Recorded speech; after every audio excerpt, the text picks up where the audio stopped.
Super শপের মতো তৈরি করে নিতে পারেন বাসায় খুব সহজে চিকেন ফিঙ্গার। আর এগুলো এতটা সহজ আর ফ্রোজেন পদ্ধতি সহ আজকে আপনাদের সাথে শেয়ার করছি।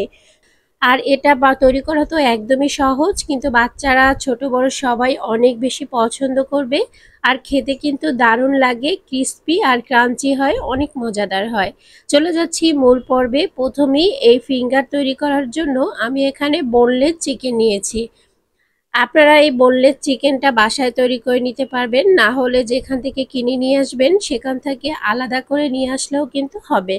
এখন ছুরির সাহায্যে আমি এরকম দুই ভাগ করে লম্বাটে করে কেটে নিচ্ছি। দেখে অবশ্যই বুঝতে পারছেন যে আমি কিভাবে কেটে নিচ্ছি।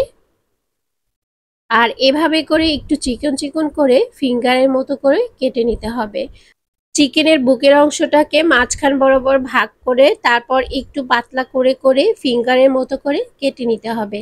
কাটাটা দেখে অবশ্যই বুঝতে পারছেন আমি কিভাবে কেটে নিচ্ছি। আর ফিঙ্গারের মতো এরকম লম্বাটে করে কেটে নিলে খেতে কিন্তু দারুণ মজা হয়, আর মশলাটা ঢুকতেও সহজ হয়ে যায়, আর অনেকক্ষণ যাবত এটা ক্রিস্পি থাকে। তো আমার সবগুলো চিকেন ফিঙ্গার কিন্তু কেটে নেওয়া হয়ে গেছে। আর এ পর্যায়ে আরও একটু কেটে নিচ্ছি। আর কাটা হয়ে গেলে মেরিনেট করার পালা। মেরিনেট করার জন্য চিকেনটাকে আমি এখানে হাফ চামচ আদা বাটা, হাফ চামচ রসুন বাটা আর হাফ চামচ জিরা বাটা এই পর্যায়ে দিয়ে দিচ্ছি। এখন আমি গুঁড়ো মশলাগুলো দিব। আর এখানে আমি বিভিন্ন রকম গুঁড়ো মশলা নিয়েছি। তার আগে এক স্লাইস লেবুর রস এই পর্যায়ে আমি দিয়ে দিচ্ছি। এ পর্যায়ে লেবুর রসটা দেওয়া হয়ে গেছে। লেবুর রস না দিতে চাইলে এখানে সয়া সস ব্যবহার করতে পারেন হাফ চামচের মতো। আর এখানে গোলমরিচের গুঁড়া হাফ চামচ, লাল মরিচের গুঁড়া হাফ চামচ, হলুদের গুঁড়া হাফ চামচ, ধনিয়া গুঁড়া হাফ চামচ, গরম মশলা হাফ চামচ, বিট লবণ হচ্ছে আর লবণ মিলে হাফ চামচ। এখন এ পর্যায়ে দিয়ে দিচ্ছি সব উপকরণগুলো আমি হাফ চামচ করে নিয়েছি। আর এখানে একটা ডিম নিয়েছি আমি, আর এই ডিমটা এ পর্যায়ে দিয়ে দিব। অবশ্যই ডিমটা নিতে হবে, না হলে কিন্তু কোট করার সময় ভালো হবে না। আর এ পর্যায়ে আমি ভালোভাবে এটাকে মাখিয়ে নিচ্ছি। আপনারাও খুব সুন্দর করে মাখিয়ে নেবেন। আপনারা চাইলে হাত দিয়েও মাখিয়ে নিতে পারেন। আর এটা মেরিনেট করে রাখতে হবে 1 ঘন্টার জন্য। যদি হাতে সময় না থাকে 30 মিনিটও রাখতে পারেন। যতক্ষণ সময় মেরিনেট করবেন তত কিন্তু ভালো টেস্ট পাওয়া যাবে। তো মেরিনেটের সময়টা একটু বেশি হলে টেস্টটাও খুব ভালো পাওয়া যায়। এ পর্যায়ে ফ্রিজে রেখে দিচ্ছি আমি 1 ঘন্টার জন্য। 1 ঘন্টা পরে এটাকে আমি ফ্রিজ থেকে নামিয়ে নিব। আপনারা চাইলে বাহিরেও রাখতে পারেন। আর এখানে আমি কিছু ব্রেড ক্রাম নিয়েছি, বড় দানার যে ব্রেড ক্রাম সেটা নিতে হবে। আর এটাকে আবারও হাত দিয়ে একটু মেখে নিচ্ছি। আর এ পর্যায়ে ব্রেড ক্রামের ভিতরে কোট করে নিচ্ছি। যেহেতু এটা ডিম দিয়ে মাখানো হয়েছে, খুব সুন্দরভাবে এটা কোট হয়ে যাচ্ছে, দেখে অবশ্যই বুঝতে পারছেন। আর এভাবে কোট করাটা খুবই সহজ হয়ে যায়, আর তৈরি করাটাও খুব সহজ হয়ে যায়। চিকেন ফিঙ্গারগুলো প্রত্যেকটা এইভাবে কোট করে নিতে হবে। আর একটু হাত দিয়ে চেপে চেপে তারপর কোট করতে হবে, যাতে কোট করার যে অংশগুলো বা ব্রেড ক্রাম্বগুলো খুব ভালোভাবে এর শরীরে লেগে যায়।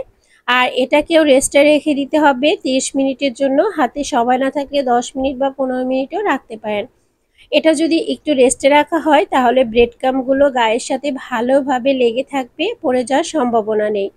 আর এখানে ছোট ছোট করে আমি তৈরি করে নিয়েছি, এগুলো আমি ফ্রোজেন করে রাখছি। এভাবে ফ্রিজে আপনারা ফ্রোজেন করে রাখতে পারেন 1 থেকে 1.5 মাসের মতো। আর এটা কিন্তু একদমই ভালো থাকবে, ফ্রিজ থেকে নামিয়ে ভেজে নিলেই হবে।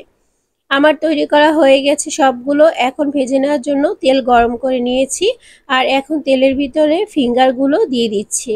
তেলটাকে আমি মিডিয়ামের থেকে একটু বেশি গরম করে নিচ্ছি। চুলার আঁচটা মিডিয়ামে রেখে এগুলোকে ভেজে নিতে হবে। ফিঙ্গারগুলো একটু ডুবো তেলে ভাজলেই ভালো হয়, তাহলে কিন্তু ফিডব্যাকটা খুব ভালো আসবে।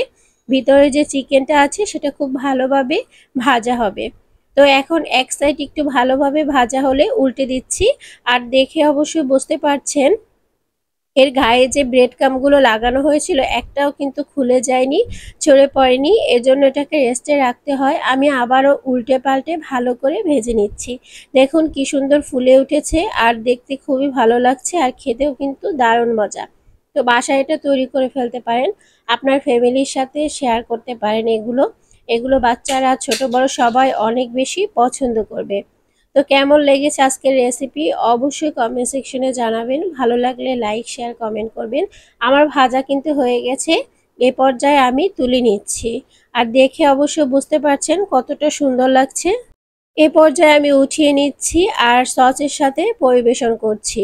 তো ভিডিওটি যদি ভালো লেগে থাকে অবশ্যই একটু শেয়ার করে দিবেন, অন্যকে দেখার সুযোগ করে দিবেন। আর কেমন হয়েছিল আজকের ফিঙ্গার রেসিপি সেটাও অবশ্যই জানাবেন। আর বাসায় অবশ্যই তৈরি করবেন। আর ফিডব্যাকটা কেমন হয়েছিল আমার সাথে শেয়ার করতে কিন্তু ভুলবেন না। একটু ভেঙে দেখাচ্ছি, দেখুন ভিতরটা কতটা জুসি হয়েছে। তো আজকের রেসিপি এই পর্যন্তই। নেক্সট রেসিপি দেখার আমন্ত্রণ জানিয়ে আজ এখানেই বিদায় নিচ্ছি। সবাই ভালো থাকবেন, সুস্থ থাকবেন। আল্লাহ হাফেজ।